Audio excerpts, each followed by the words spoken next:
Hey guys, this is Connor with Aaron's Gun Cabinet, and today I'm going to be showing you how to outfit a rifle or pistol for self-defense or basic training scenarios.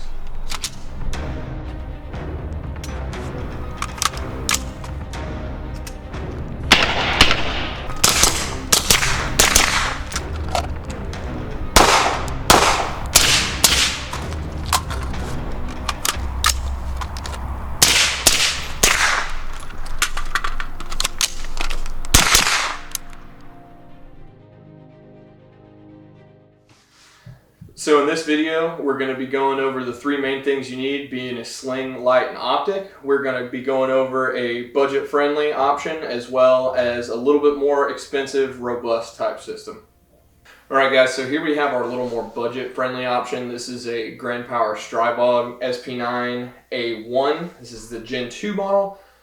You see here we have a Trunk Monkey Designs sling. Their OD green as well as their other subdued colors are only $30 on their website before tax and shipping. On the rear here, you can see that our QD swivel goes right into my SBA3 brace here. These QD swivels we can get you for here at Aaron's Gun Cabinet for about $11 per, so those aren't a cost factor almost at all. And then the front QD swivel is mounted to a top Picatinny 45-degree QD mount here from Haley Strategic. Those will set you back about $35 before taxes and shipping and everything. And then over here for our light, we have our TLR1 HL from Streamlight. Those are about $150 online on Optics Planet specifically is where I get that figure from. Then moving on the top, we have a little bit more expensive of an optic on this one. This is a Holosun 508T V2.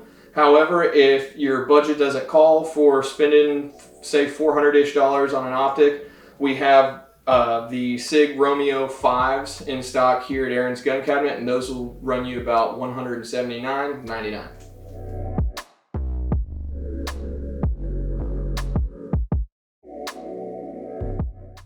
So here is our more expensive, more robust type setup.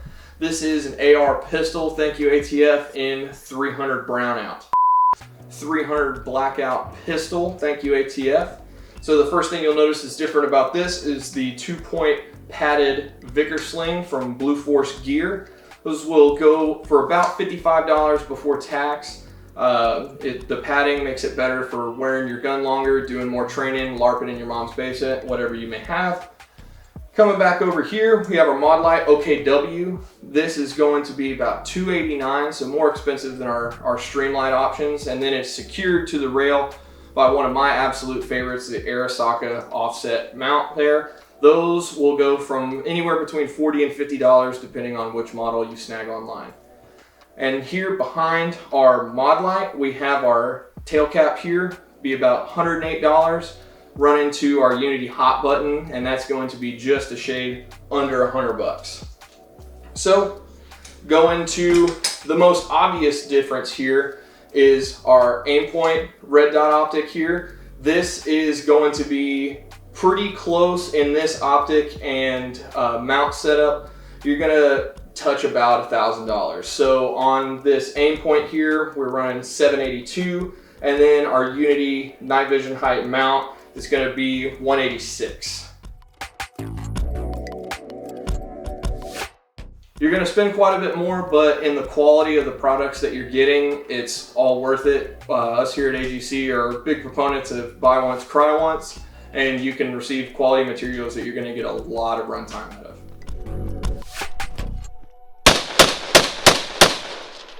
Yeah, so we showed you this pistol caliber carbine and this 300 blackout AR pistol. Now I'm going to show you something else that's going to check a lot of boxes that a lot of us might have. So this is going to be a 14.5-inch pin and welded rifle. Guys, this is chambered in 5.56, and this is going to be useful for things beyond home defense. So this setup is going to be more of a general purpose weapon. Frank Woods and Brassfeed have really great articles about the different types of shoulder fired weapons. Also, if you're following Grand Thumb, he has been putting out videos on a recce setup. So if you hear the term recce rifle, that a lot of times is going to be very, very similar and in line with this. This setup is going to be very versatile and it's going to cover a lot of your needs. However, in a later video, we will go over recce rifle type setups and get more into depth on that. So guys, based on principle, you'll see this is very similar to what we've gone over already, being that it has a sling, a light, and an optic. We're just going to look at what it would look like price-wise to get into a rifle like this. So on top we have our Vortex Razor HD. This is a Gen 3. It will run you about $2,000, a little more after taxes. And then a Badger Ordnance 1.7 mount on it.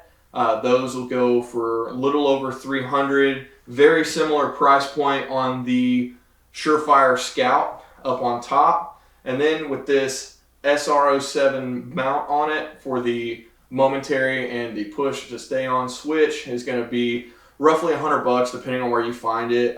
We're seeing that Amazon has some for really, really cheap. So why would you want a longer rifle length system over a pistol with a red dot? There's a few reasons. Number one being the LPVO. It's going to be able to provide magnification. You could cover a lot more ground. Second being the longer barrel. You're going to perform better ballistically, especially through 5.56 with a 14.5, 13.7, 16-inch barrel on it. You're going to see a lot better performance. And then the last thing would be age. This entire setup you can buy at 18 years old. You don't have to be 21 like you would if you were to buy an AR pistol or pistol caliber carbine that is still in a pistol configuration. So guys, reach out and talk to us about getting your rifle or pistol set up with us. Remember that training is paramount. You could have all the nicest gear in the world and it's not going to matter if you don't train consistently. We have our $40 Fridays that we started recently here. We also have our one-on-ones with Aaron or myself. Those would be about $120 an hour. And guys, always remember to stay mentally, spiritually, and physically prepared. Thank you.